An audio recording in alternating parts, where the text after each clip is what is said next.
을은 뭐 심플해졌습니다. 1대1입니다. 네. 박재인 후보와 김영호 후보입니다. 네. 강점부터 얘기할까요? 박진 후보 같은 경우는, 네. 지금 사선을 하신 걸로 제가 알고 있어요. 네네네. 네. 종로에서 3번, 그렇죠. 강남에서 1번. 강남 을에서. 네. 그래서 이제 지금, 강남에 신청했다가 여기까지 이제 오셨는데, 어쨌든, 중간에 이제 종로에서 떨어지셨던 이제 그 역사도 있지만, 한번 쉬신 적도 있죠. 네. 2번인가 쉬셨어요. 제가 알기로는. 네. 그런 것도 있지만, 어쨌든, 사선이라고 하는, 그런 이제 본인의 또 경력도 있고, 그다음 만약에 당선되면 5선이니까 5선이면은 거의 또 의장급, 뭐 국회 부의장 뭐 이런. 의장급이에요. 네. 네. 이제 제가 보기에는 국민의힘이 이제 과반을 넘길지는 좀 뭐 의문이라서.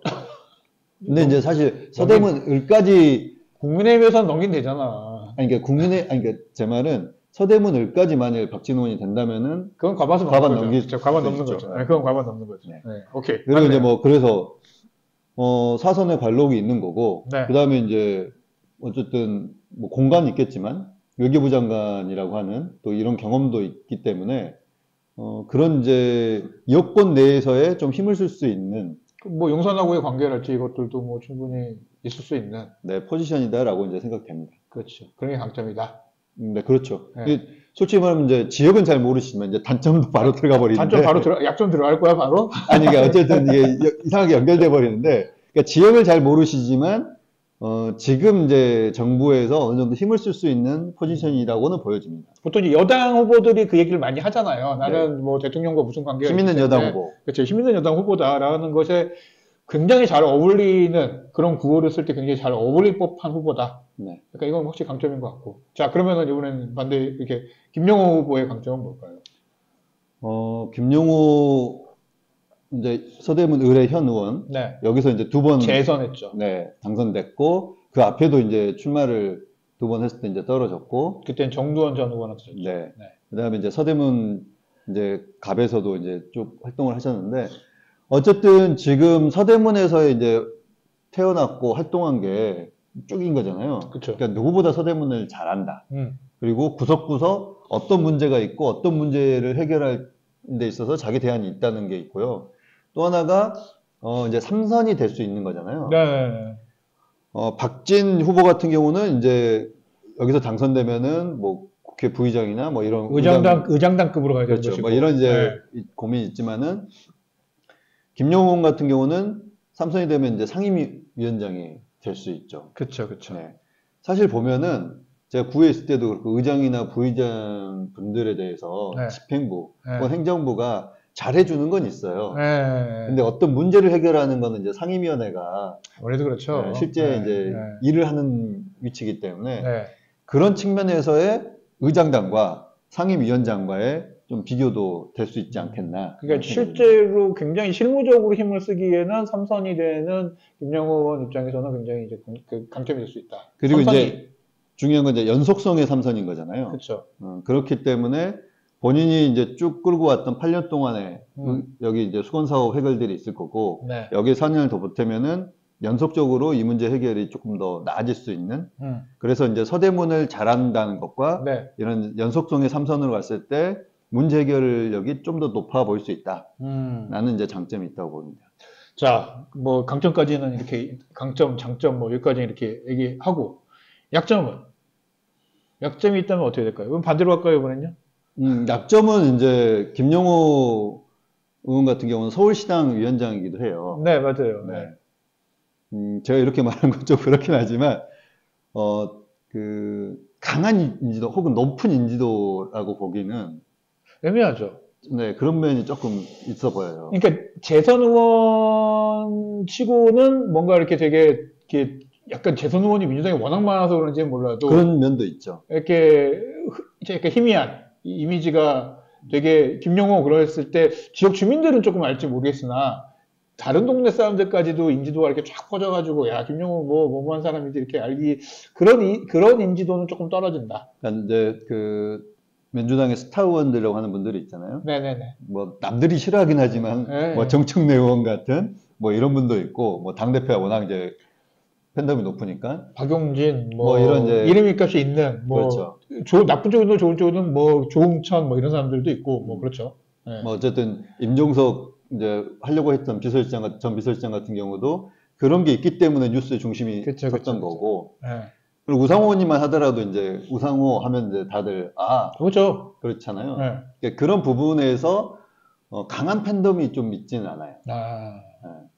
근데 앞서 말씀하셨던 것처럼 이제 지역 주민들에게는 워낙 이제 출마도 많이 했고 지역 활동으로 다져진 게 있기 때문에 뭐 선거에서 그게 크게 영향을 미칠 건지는 모르겠지만 네. 어쨌든 간에 그런 부분들. 그래서 이제 이 강한 팬덤이라고 하는 부분은 그러면 이제 앞으로의 이제 정치에 있어서 지역 활동과 지역 의정 활동에 있어서는 어느 정도 점수를 받지만 네. 대한민국 정치에서는 어떤 역할을 할 것인가에 대해서 이제 사람들이 궁금해하는 게 있는 그래서 거예요. 저는 약간 홍보 관련해가지고, 이거 김용호 의원실이나 지금 들을지 안 들을지 모르겠습니다만, 얼마 전에 이제 이렇게 현수막을 걸었는데, 현수막 건 게 출석률 한번 건 적이 있거든요. 보면서 저건 아닌데 싶은, 뭔가 이게 이제 재선 의원을 마무리할 때쯤 됐으면, 제가 보기에는 재선 의원 마무리할 때는 전 이러이러한 걸 했고, 이렇게 합니다라는 것이지, 재선 의원쯤 되는 의원이 출석률을 가지고 이렇게 하는 건 조금, 근데 요거는 이제 조금 됐어요. 저는 이제 시각차가 있다고 네. 보는데, 성실한 국회의원도 굉장히 좋아하시거든요. 주민들이 진짜. 오케이, 인정, 알았어. 그리고 또 하나가, 그런 부분 있잖아요. 이번에 그 하위 그거 20%, 의원 10%. 평가할 때. 그 출석률도 굉장히 중요한 변수였기 때문에. 의미 없더. 박용진 그렇게 출석 열심히 했어도 의미 없더만, 상임위 출석률 꼴찌라는 얘기가 있어요. 그래요? 그렇군요. 그거는 이제 저희가 정확하게 그러니까. 확인해 봐야겠지만, 그러니까 그런 부분들에 있어서 뭐 이제 중요한 부분이 있다. 그리고 이제 최근에 이제 현수막에 보면은 본인이 어떤 법안을 통과시켰다는 뭐 홍보도 하고 있는데, 어쨌든 이제 그런 측면에서 좀 약점이 있지 않나 그러니까 생각이 드는 약간 거고. 서대문 을이 뭔가 이렇게 그 박진희라는 박진 후보의 이름값 때문에 뭔가 서대문 을이 이렇게 좀 언론에 많이 타게 되는 경우에 김용호 의원이 상대적으로 조금 이제 이렇게 되게 약자처럼 느껴지는 상황이 될 수도 있겠다라는 생각이 좀 들긴 해요. 그 정도로 약간 어쨌든 그 유명세라는 측면에서는 조금 손해보는 게 있다. 근데 제가 보기에는 약점이다. 이제 방금 말씀드렸던 거는 김용호 의원 자체만 놓고 봤을 때 누구랑 비교하지 네. 않고. 네. 또 하나는 이제 서대문 갑을이 있는데 네. 갑의 우상호 의원의 그 이름이 더 알려져 있잖아요. 네. 그래서 저도 지역에 어디 가면은 저 서대문에서 합니다. 그러면은 우상호. 다 우상호 의원 지역구냐고 물어보기도 해요. 그러니까 지금 이제 우상호 의원이 빠지고 나면은 앞으로는 저 서대문입니다. 그러면은 김용호 의원 지역구냐라고 바뀔 수도 있죠. 네, 그렇게 되기를 바라겠습니다. 이렇게 말하면 상처받으실라나? 그러니까 제가 볼 때 좀 약간 여전히 이게 약간 인지도 문제는 있습니다. 근데 이제 이게 진짜 박진 의원의 이제 약점으로 봤을 때도 비슷해요. 다시 이제 그러면은 여기까지 그 김용호 의원의 약점은 영종 얘기하고 네네. 그러면 박진 의원의 약점으로 할까요? 박진 의원의 약점이라는 것도 본인이 서대문에서 정치 활동을 해본 적이 한 번도 없기 한 번도 때문에. 없죠. 그러니까 이 인지도라는 것도 예를 들면 정치에 관심이 있는 여러 사람한테 박진 아냐고 하면 알 수 있어요. 그렇죠.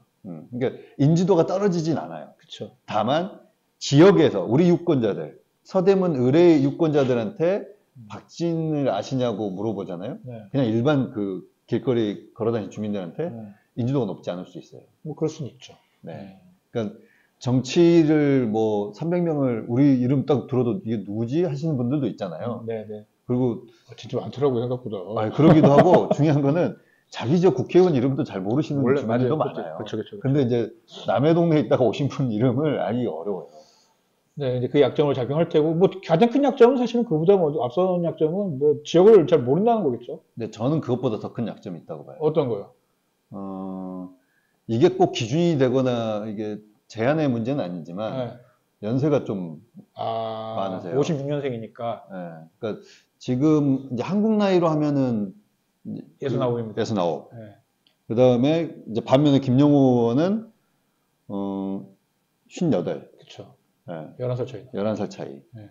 그래서 이제 그런 측면에서도 좀 지역을 이제 알고 다니고 활동하는데 서로 좀 차이가 있지 않겠나. 저는 약점이 한 두 개도 있다. 나이까지는 생각을 안 해봤는데 약점을 두 가지 정도 생각이 뭐냐면 첫 번째가 어쨌든 지역 잘 모른다. 그러니까 지역을 잘 모른다는 얘기는 결국은 기존에 있었던 국민의힘의 조직에서 나오는 정책들을 이렇게 다 받아서 그냥 그대로 할 가능성이 높기 때문에, 뭐 되게 신선하거나 뭐 새로운 뭔가 나올 가능성은 별로 없다. 이게 좀 약점이라는 생각이 들었고, 두 번째로는, 반윤석열 정서를 돌파할 수 있을까 봐요. 그러니까 서대문 의리 그간의 전망에 대해서 전혀 나오지 않았던 거는 서대문 의리 이제 뭐 민주당 야당세가 셌기도 했고 그쵸. 여당에 대한 이제 뭐 비토도 이제 그쵸. 셌다는 거겠죠. 그렇죠. 근데 그 상황에서 뭔가 이렇게 반윤 정서가 분명히 제가 볼 때는 갑보다는 의리 높은 동네고 실제 이건 뭐 투표로도 나타나는 것이고 그 와중 그러니까 그 선거가 다 지고 있는 그 와중에서도 사실은 여기는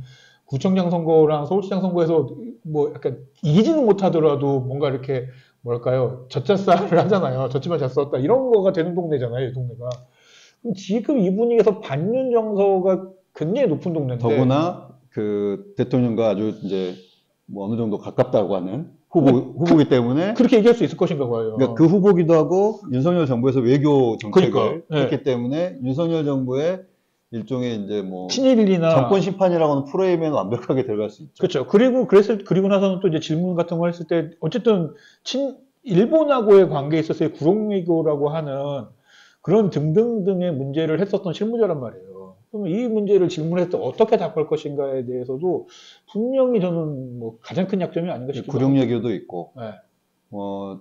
지금 이제 바이든 관련된 날리면 바이든에 대해서 저렇게 물어봤을 때 이제 설화도 있고, 그러니까 옆에 있었잖아요. 그래서 정확하게 뭐냐고 물어봤을 때 아니 뭐라고 그리고 물어봤지? 이제 꼭 날리면이 아니더라도 네, 대통령실에서 해명한 그렇지. 국회의원에 대해서 무시하는 발언에 대해서 국회의원이 되려고 하시는 분은 어떤 그러니까. 생각을 갖고 계시는지, 그리고 또 하나는 이제 가족 문제는 뭐 그 청문회 때 나왔던 네. 거 보시면 되는 거고, 네. 그다음에 또 하나가 엑스포 문제죠 또. 그렇죠. 엑스포. 엑스포를 이렇게 한 거. 그리고 이제 제가 아까 그 연세 이야기를 네. 한 이유는 이제 학번은 74학번이신가 그럴 거예요. 네네네. 근데 지금 국민의힘은 86 운동공교체를 들고 나왔잖아요. 그렇지. 그러면서 이제 그것보다 더 한 10년 더 선배를 그러니까. 앞세우는 것도 좀 어색하고, 더구나 이제 지역으로 봤을 때는 저는 이제 이분의 정치 연속성을 얼마나 갖고 가실 건가. 그러니까 약간 그 서대문구 주민들이 보기에 기분이 좋으냐 안 좋으냐에 대한 어떤 자존심의 문제도 좀 걸려 있는 상황일 수도 있겠다는 생각도 들고. 그러니까 그 얼마나 많이 작용할 건가 저는 뭐 잘 모르겠고. 사실 하지만 어쨌든 그런 약점은 분명히 제가 볼 때는 꽤 큰 약점인 거 아니에요. 이렇게 얘기하다 보니까는 그게 뭐 나이 문제도 있지만은 어쨌든 이 반윤 정서라는 것에 이걸 어떻게 돌파할 수 있을 것인지 사실은 크게 뭐가 뭐 나올지 안 나올지가 쉽지 않은, 특히나 이 외교부 장관이라는 거를 다 했기 때문에 걸리는 게 한두 엑스포 바이든 날리면 뭐 그다음에 그러긴 한데 이제 외교부 우병외교 장관으로서 활동이 우리의 삶에 또 어떤 도움을 줬냐는 별로 없어 보이잖아요. 뭐 요즘 가장 큰 화두는 사과 한 개 값입니다. 바보야 문제는 경제야 이겁니다. 아니야. 문제는 사과값이에요, 지금 거의. 그러니까 문재인 대통령이 아니 뭐 여기까지는 뭐 할 게 없지만, 그러니까 지금 뭔가 그 생활에 대한 얘기를 하지 않으면 저는 분명히 좀 위험할 수 있다고 생각을 해요. 그래서 지금 나오는 프레임은 사과 한 개 값을 누가 올렸냐. 그렇지. 예. 네. 그게 뭐, 지금 요즘에 기사로도 나오고 칼럼으로 나오고 뭐 난리도 아니더만요. 그러더라고요. 네. 알겠습니다. 뭐 갑을 요 정도, 을 얘기는 요 정도까지 네. 하고 뭐 더 얘기할 게 있으신가요? 뭐 이제 없으시면, 나오는 공약들과 네. 캠페인을 보면서 또 이제 나중에 네.